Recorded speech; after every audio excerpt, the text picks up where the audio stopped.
नमस्कार। आज गलबात टॉक शो में आज मेरे साथ हैं एक बहुत ही बड़ी शख्सियत जिनका एक अपना नाम है और एक रुतबा है। तो मेरे साथ हैं नवीन रणौत जी। सर नमस्कार। सर नमस्कार संजीव सर, बहुत बहुत धन्यवाद। सर आज के गलबात टॉक शो में आपका अभिनंदन है। तो सर आप अपने जीवन के बारे में हमें बताएंगे, क्योंकि आपके जीवन से हम काफी प्रभावित हुए जिस तरह से आपने ये जीवन रचा है। जी, सबसे पहले तो मैं आपका धन्यवाद करता हूं कि आपने गलबात टॉक शो में मुझे आने का अवसर दिया। हाँ जी। मेरे जीवन की जो शुरुआत है वो एक छोटे से गांव से, तहसील धर्मशाला, हिमाचल प्रदेश, छोटा सा गांव रक्कड़, कि बहुत ही खूबसूरत गांव है। वहाँ पे मेरा जन्म हुआ। मेरा प्रारंभिक शिक्षण जो है वह भी यहाँ स्थानीय यून कैंट में हुआ। उसके उपरांत स्कूली शिक्षा प्रारंभिक। उसके उपरांत मुझे न जाने क्यों, जैसे आप समझ सकते हैं कि एक भीतर में पिछले जन्म का कोई संस्कार रहता है, तो मुझे मार्शल आर्ट्स का बहुत शौक था, जो कि जग जाहिर है कि सबसे पहले मार्शल आर्ट्स का मुझे पहला पंच करना आपने नहीं सिखाया था, तो उसके लिए मैं आपका बहुत बहुत आभारी हूँ। आज मार्शल आर्ट्स की दुनिया में अगर मेरी पहचान है, लोग मुझे जानते हैं, कई मास्टर से मैं ट्रेनिंग ले चुका हूँ नेशनल इंटरनेशनल लेवल पे, और अगर मैं कुछ नेशनल प्लेयर्स निकाल चुका हूँ और मार्शल आर्ट्स में थोड़ा बहुत मेरा स्थान है, तो उस सब का मैं जो सबसे पहले जो कहते हैं ना कि सबसे पहला जो व्यक्ति होता है आपके जीवन में, जिसने आपको आपके जीवन की शुरुआत करना सिखाई होती है, तो आज मुझे बहुत खुशी है कि मैं आपके समक्ष हूँ और आपने मुझे सबसे पहले मार्शल आर्ट्स के साथ जोड़ा। ये आपकी लगन है और ये आपकी मेहनत है जो आप इतने आगे तक गए हैं इस फील्ड में। जी, उसके उपरांत फिर मुझे यहाँ से अवसर मिला चंडीगढ़ में पढ़ने का। डीएवी कॉलेज चंडीगढ़ से मेरी पढ़ाई हुई आगे की कुछ समय तक। तो वहाँ पे मुझे मार्शल आर्ट्स का व्यापक क्षेत्र मिला, और जैसा कि आपका मार्गदर्शन लेते हुए मैं मार्शल आर्ट्स का अभ्यास करता रहता था। जब चंडीगढ़ गया तो वहाँ पे एक व्यापक क्षेत्र मिला, बहुत बड़े लेवल पे मार्शल आर्ट्स करने का मौका मिला। के बाद आप चंडीगढ़ गए? मैं 10th के बाद गया था सर। मैं उस समय +1 +2 कॉलेज में होती थी। अच्छा। डीएवी कॉलेज चंडीगढ़ में। तो डीएवी कॉलेज चंडीगढ़ में सबसे पहले तो मैंने क्रिकेट में एडमिशन ले ली। वहाँ युवराज सिंह के फादर योगराज सिंह जी की अकेडमी है, पर मेरा मन वहाँ नहीं लगा, क्योंकि वो आत्मा में संस्कार थे और आपका मार्गदर्शन था। तो वहाँ पे मुझे मेरे जो अभी ग्रैंड मास्टर है हमारे रंची आरपी सिंह सर, हाँ जी, उनके पास प्रैक्टिस करने का मौका मिला, और बहुत कुछ उन्होंने फिर आगे के मार्शल आर्ट्स के दुनिया में कराटे, वो स्टाइल कराटे करते हैं शोतोगन स्टाइल कराटे का, उसमें बहुत उन्होंने मुझे आगे तक हौसला दिया, प्रेरणा दी, आगे हम बढ़े। और आगे तो अब जग जाहिर है, जो जैसा आप सबको पता है, धौलाधार कराटे एकेडमी के नाम से मैंने एक एकेडमी की यहाँ पे मैं संस्थापक हूँ, और नेशनल ए ग्रेड रेफरी का मैंने टेस्ट क्वालिफाई किया हुआ है कराटे में। और बाकी तो आप सबको मालूम है कि मैं कराटे को। उसके बाद आपकी जो जर्नी थी, कॉलेज में आप आए धर्मशाला में, फिर आपने ब्लैक बेल्ट कौन से सन में ली? मैंने सर 2004 में मेरा ब्लैक बेल्ट का कोर्स कंप्लीट हो गया था। जुनगा में जो पुलिस ट्रेनिंग सेंटर है उसके पास ही एक स्थान है जुनगा में, वहां पे मेरा ब्लैक बेल्ट का टेस्ट हुआ था। तो उस समय क्या था, बहुत ही एक हंसी का वाक्य है कि मेरे +2 के एग्जाम थे और मैंने मेडिकल रखा हुआ था। अच्छा। तो मेरे पिता चाहते थे मैं डॉक्टर बनूं, और उनको क्या पता कि भीतर में कुछ और ही चल रहा है। तो उस समय वहां पे वो ब्लैक बेल्ट का टेस्ट कंडक्ट हुआ, हमारी जो ग्रेडिंग कंडक्ट हुई, और उस समय इतना हार्ड टेस्ट, हरास test RP Singh sir ji लेते थे कि मेरे दोनों हाथ स्वेल हो गए। मतलब टेस्ट तो मैंने पास कर लिया, पर उसमें मेरे दोनों हाथों में स्वेलिंग आ गई। अब स्वेलिंग आ गई, पता नहीं किस कारण से, अंदर मसल्स इंजर्ड हुए या क्या हुआ, तो मेरे दोनों हाथों में पट्टियां थी। तो वहाँ +2 के एग्जाम थे, तो मैं एग्जाम लिखने बैठ नहीं पाया, और मुझे ड्रॉप करना पड़ा मेरा +2। फिर मुझे वापस यहाँ पे, फिर मेरे पिताजी ने सोचा कि बच्चा पता नहीं किस आदत में पड़ गया, क्योंकि पहले अनजान थे लोग मार्शल आर्ट्स की दुनिया से, तो मुझे वहां से वापस ले आए। वापस लाए, फिर मैंने यहाँ पे ही अपना आगे का जर्नी शुरू की। धर्मशाला कॉलेज से मैं पढ़ा, छात्र राजनीति से मेरी शुरुआत, धर्मशाला नगर इकाई सेक्रेटरी सचिव रहा, और फिर छात्र राजनीति से तार जुड़े रहे, काम करते रहे। पद की लालसा थी नहीं, बिना पद के भी काम किया। तो बहुत वर्षों तक छात्र राजनीति के साथ जुड़े, जब तक छात्र जीवन था। छात्र जी। अच्छा, आपने एक इंटरनेशनल लेवल तक भी आपने मार्शल आर्ट किया जी, तो उसके बारे में आप बताइए। जी, ये था हमारा एक ओपन इंटरनेशनल टूर्नामेंट हुआ था चंडीगढ़ में। वहाँ पे 2-3-4 कंट्रीज, 4-5 कंट्री के लोग आए थे, अब पूरा ध्यान में तो मेरा है नहीं, बहुत समय पहले की बात है। तो उसमें ऐसा हुआ था जी कि जो हमारे भारतीय प्लेयर थे उनका मेडल नहीं निकल रहा था। कजाकिस्तान के कुछ ऐसे लोग थे, मेरे अभी ध्यान में है, तो वहाँ पे वो लोग बहुत स्ट्रांग थे और मेरा ही स्टूडेंट था। उसका क्या हुआ कि फाइट करते करते उसको नोज में उन्होंने पंच किया, उसका नोज का बाहर का कट गया, अंदर से ब्लीडिंग शुरू हो गई, उसको हॉस्पिटलाइज होना पड़ा।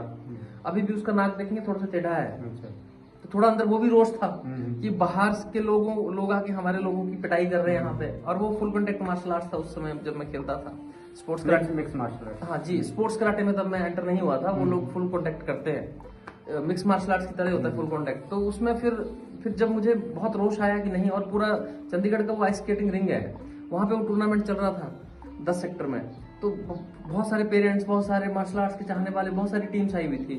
जैसे कि मैंने बताया 4 या 5 कंट्री सर ने बुलाई थी ओपन टूर्नामेंट में।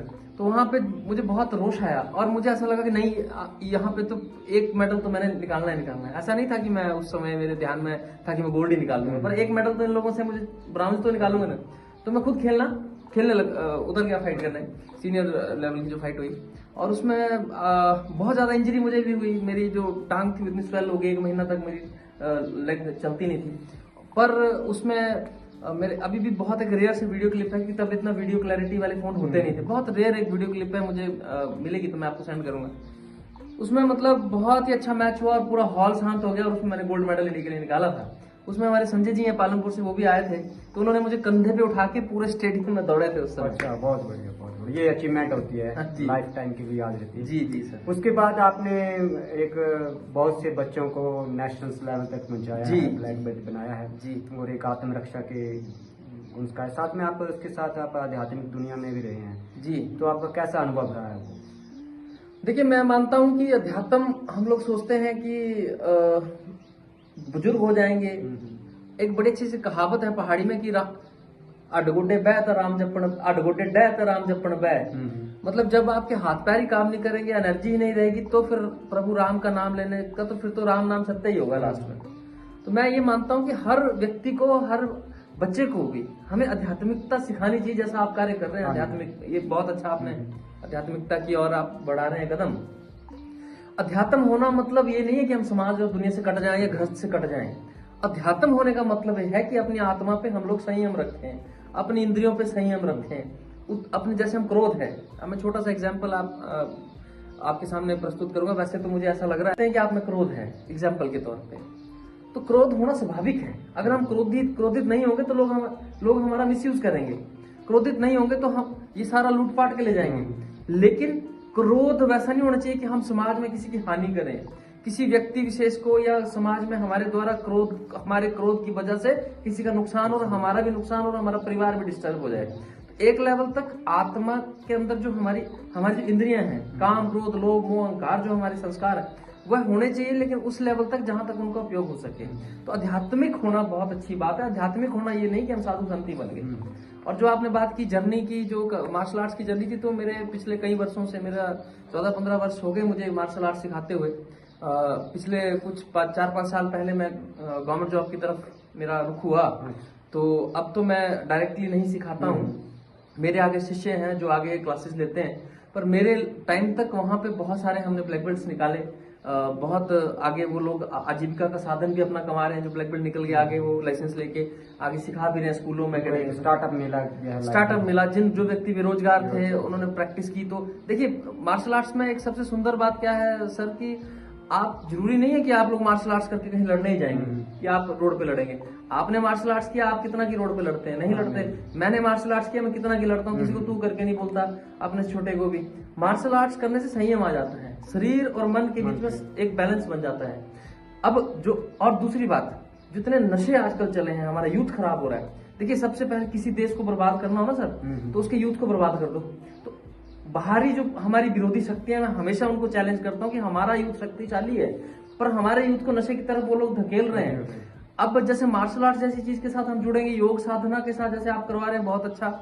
इन सब चीजों के साथ हम जुड़ेंगे, एक्स्ट्रा एक्टिविटीज के साथ जुड़ेंगे, तो पेरेंट्स को मेरा एक मैसेज है, अभिभावकों को, कि जो पैसा आप इन्वेस्ट कर रहे हो ना उनको सिखाने में, वो पैसा जो है कल को आपको पेड करेगा। कैसे? आपका बच्चा स्वस्थ रहेगा, नशे की तरफ अग्रसर नहीं होगा, उसको एक पॉजिटिव नशा लग जाएगा, योग का नशा लगेगा, ध्यान का नशा लगेगा, उसको कराटे मार्शल आर्ट्स करने का नशा लगेगा, उसके अंदर देशभक्ति आएगी, उसके अंदर अच्छे संस्कार आएंगे। तो जो फीस हम लोग देते हैं 1000-2000 रुपए क्लासेस में, योगा सिखा रहे हैं, कराटे सिखा रहे हैं, कुछ स्विमिंग सिखा रहे हैं, डांस सिखा रहे हैं, वह चीज बच्चे को कल को एक सुंदर भविष्य बना के देगी, लाइफ टाइम के लिए उसको काम। बिल्कुल, वो एक पॉजिटिव इन्वेस्टमेंट है सर, मेरा ये मानना। तो जो हमारे युवा हैं उनको आप कहाँ क्या संदेश देना चाहते हैं हमारे माध्यम? मैं इस YouTube चैनल के माध्यम से मैं अपने युवा साथियों को एक अपील करना चाहता हूं। संदेश तो मैं क्या दूंगा, मैं अपने आप को इस काबिल नहीं समझता कि मैं किसी को संदेश दे पाऊं।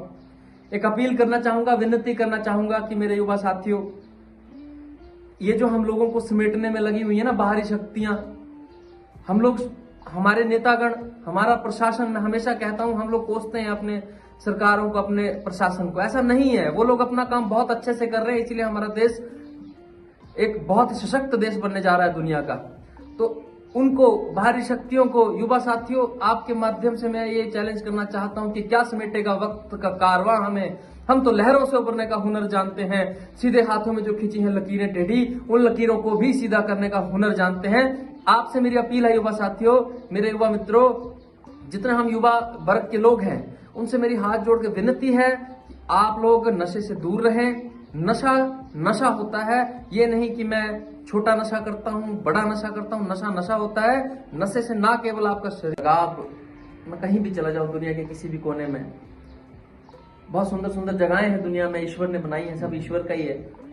पर जो एक भारत के प्रति एक जो हमारा, क्योंकि ये हमारी जन्मभूमि है, और भारत वर्ष के प्रति जो मेरा समर्पण, और अंदर से एक कोई भारत माँ के बारे में अगर थोड़ा सा भी गलत बोले ना, मुझसे सहन नहीं हो पाता है सर।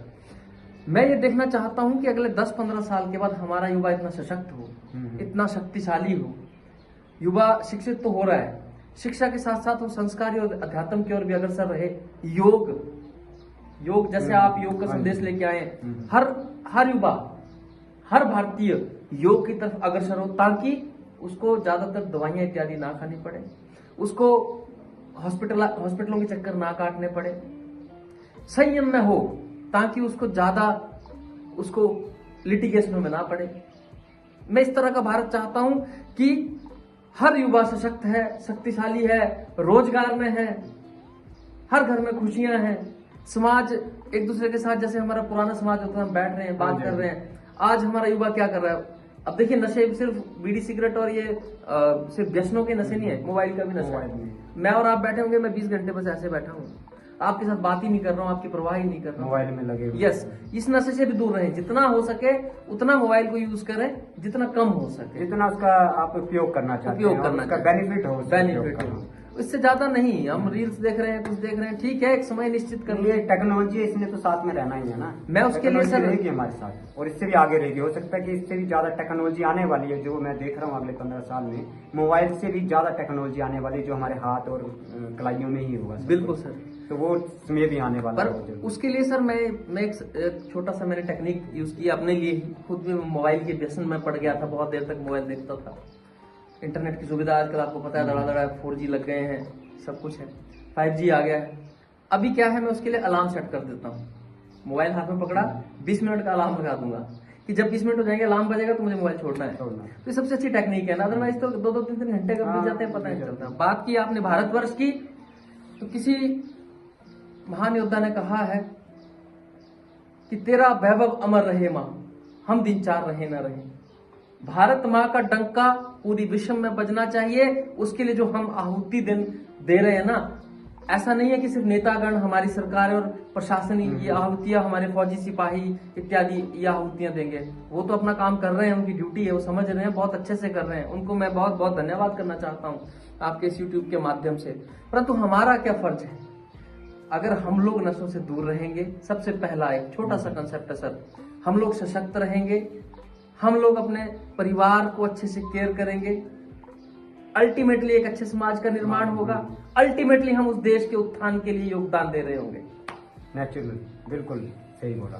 तो ये थे नवीन रणौत जी, जिन्होंने अपना एक स्टार्टअप किया और एक अपनी लाइफ, एक जर्नी बहुत ही बढ़िया, एक लाइफ का एग्जाम्पल हमारे लिए, युवाओं के लिए और हर वर्ग के लिए सेटअप किया है कि लाइफ में संघर्ष से कुछ भी बना जा सकता है, कुछ भी हासिल किया जा सकता है। तो नवीन जी, आपका गलवा द टॉक शो में आने के लिए बहुत बहुत धन्यवाद। Thank you sir, thank you so much. नमस्कार, धन्यवाद।